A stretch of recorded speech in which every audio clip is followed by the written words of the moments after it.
Hi there. Matthew Coombe, urban designer, Plymouth City Council in the design and conservation team. It's been my privilege to be involved in many major regeneration areas in Plymouth since 2003, mostly majoring on the waterfront, including Devonport. I think Devonport's particularly interesting and sprung to mind for me, sort of linked to the themes of this conference, particularly around urban renaissance, and a lot of that and the kind of agendas around it provided the impetus for regeneration here. Devonport, like you heard earlier, is there. Obviously, the neighbourhood is there, built around the dockyard. That's the reason it's there. And you can see the sort of ribbon of green space that's still there is basically land that was part of the Oasis outside the defensive walls of Devonport. It's like a little peninsula. I mean, we'll be going out around it on the boat later, so happy to chat to you about it some more on the journey. Largest naval base in Western Europe, with some amazing historic buildings, including one of my favourites, number 1 covered slip, which is an amazing sort of wooden cathedral of a building. But that obviously dominates the western waterfront. It's a massive site. It goes on for 6 kilometres. You'll get a sense of the scale of it when we go past in the boat. It's over 600 acre site. It's absolutely massive. The naval architect Edmund Dummer was commissioned to design the original yard back in around 1694 by King William of Orange, and it was all a military industrial complex, obviously, with I think what was the first example of palace fronted terraced housing, the officers' housing overlooking the yard and keeping an eye on the workers and keeping them in line on the higher ground. The dockyard sort of continued to sort of grow inland as the strategic sort of importance of the site increased, and more workers' housing was added, and more sort of amenities and facilities, including a market, were added inland of the dockyards, kind of in a sanctum of sort of defensive, most heavily guarded space. And then that neighbourhood expansion itself was defended by what's known as the Devonport lines, the kind of the defensive walls and bastions and forts and barracks around the outer edges of the neighbourhood in around this time, 1765. We heard about John Falston earlier, and the linking of the 3 original towns of Devonport, Stonehouse and Plymouth, and Falston linking them together with the Union Street east-west axis. There was a lot of competition between Devonport and Plymouth, and Devonport had its very much was its own distinct place. Had its own guild hall, had a lot of investment in sort of public buildings there, including the Devonport Column and some other major public buildings, sort of marking its importance. And by in the 19th and 20th century, early 20th century, it had become a very sort of bustling place with a very important high street along Fore Street, very high density, a very vibrant east-west street, and other important shopping and sort of amenity streets linking off that east-west street going north-south, including Marlborough Street, which still survives today. That was obviously hit hard in the Blitz and mostly destroyed. And the same was the case for the streets around the centre of the neighbourhood, including around Kerr Street. You can see the Devonport Guildhall portico at the back of this image and the bottom of the Devonport column.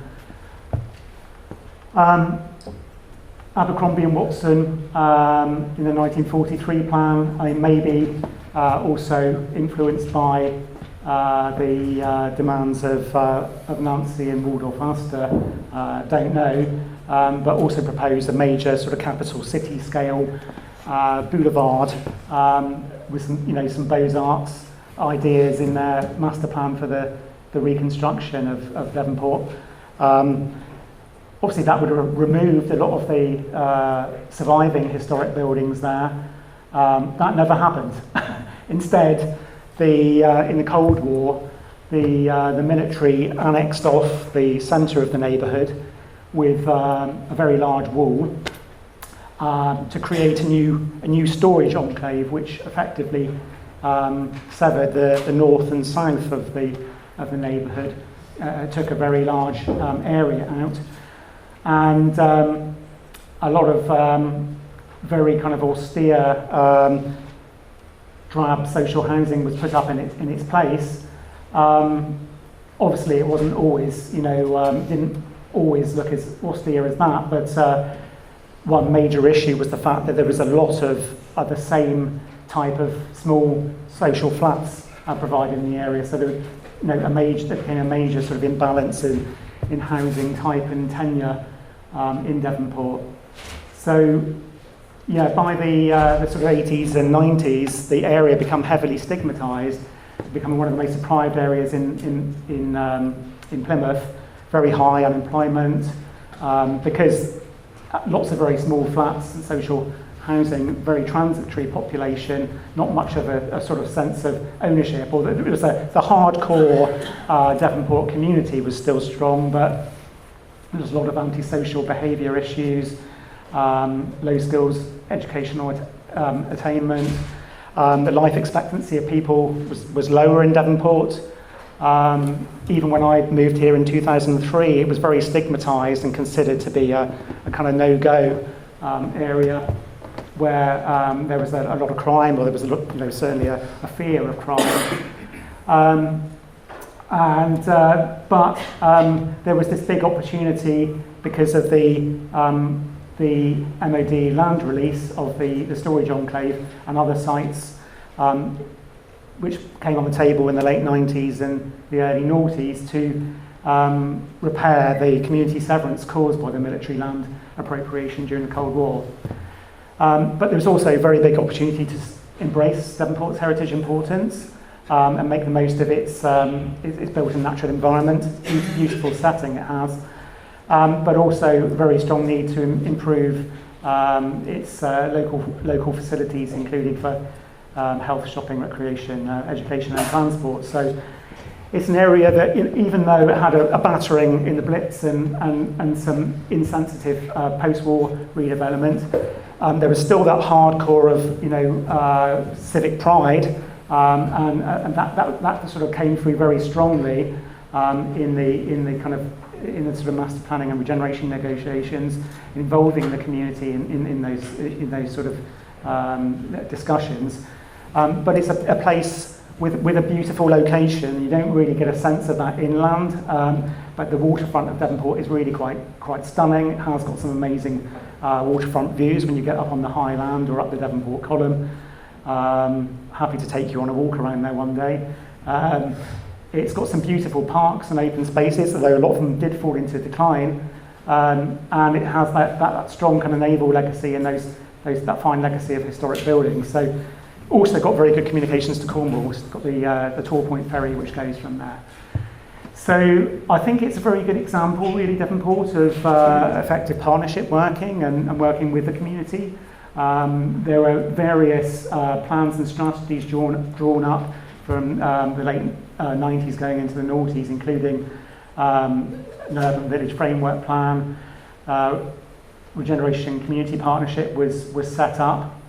The City Council worked very strongly with local residents, and there was a residents' forum involved in master planning and the new sort of framework at every level, really.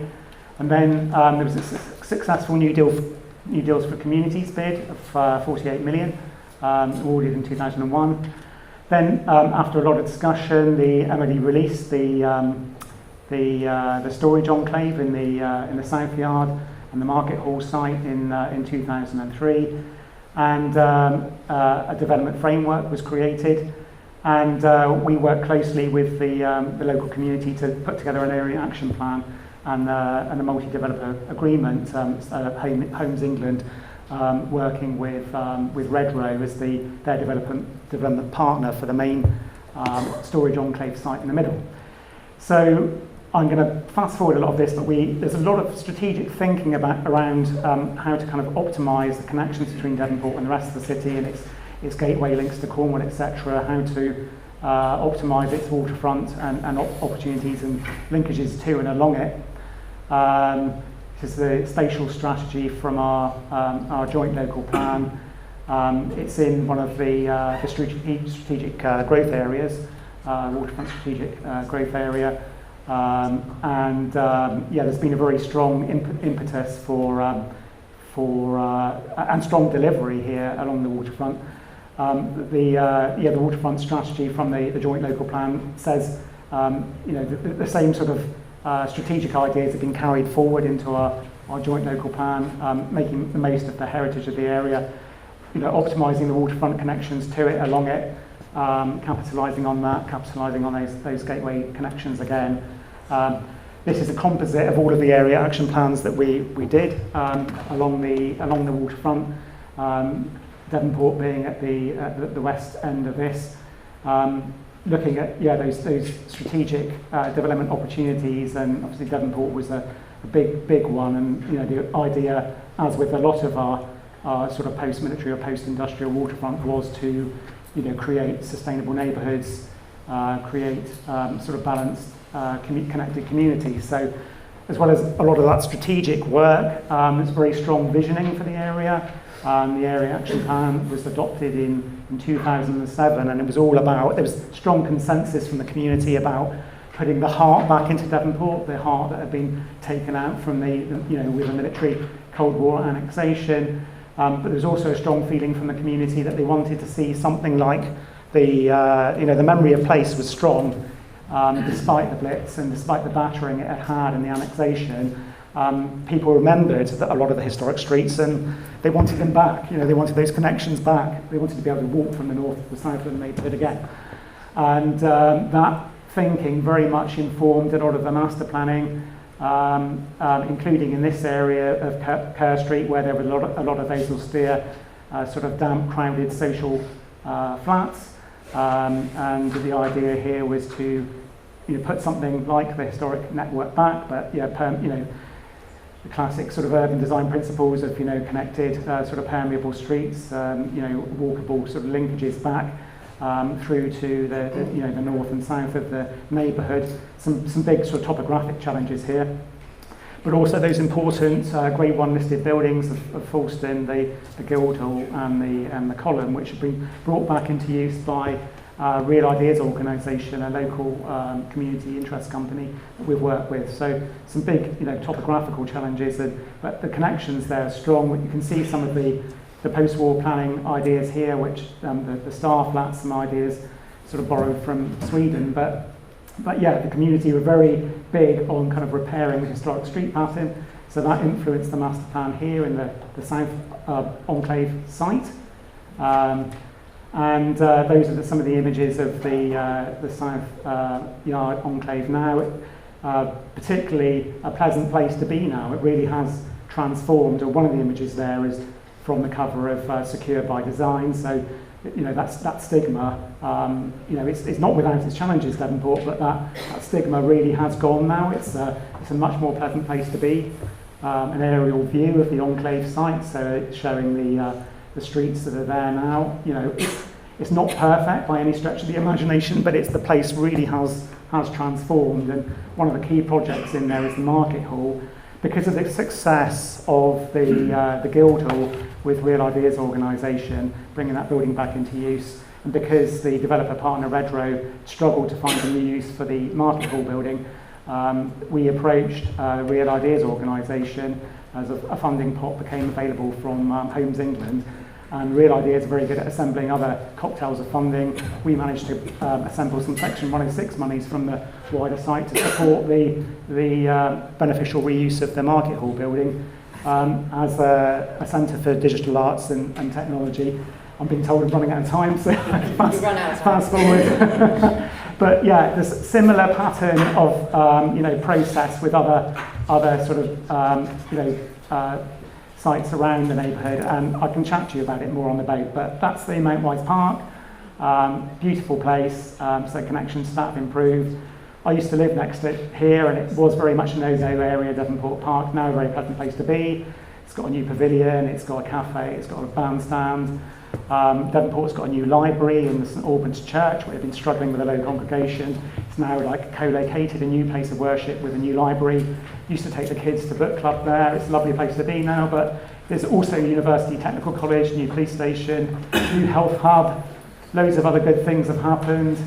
There's the commercial marine development at Ocean's Gate, which is opening up more of the military land for commercial use. So yeah, it's really been, I think, a massive success story, and happy to talk about it a lot more. And although there's been, very far from perfect, lots of frustrations, but I think, overall it's transformed as a place, and I think it's, the urban renaissance in microcosm. Thank you. Thank you.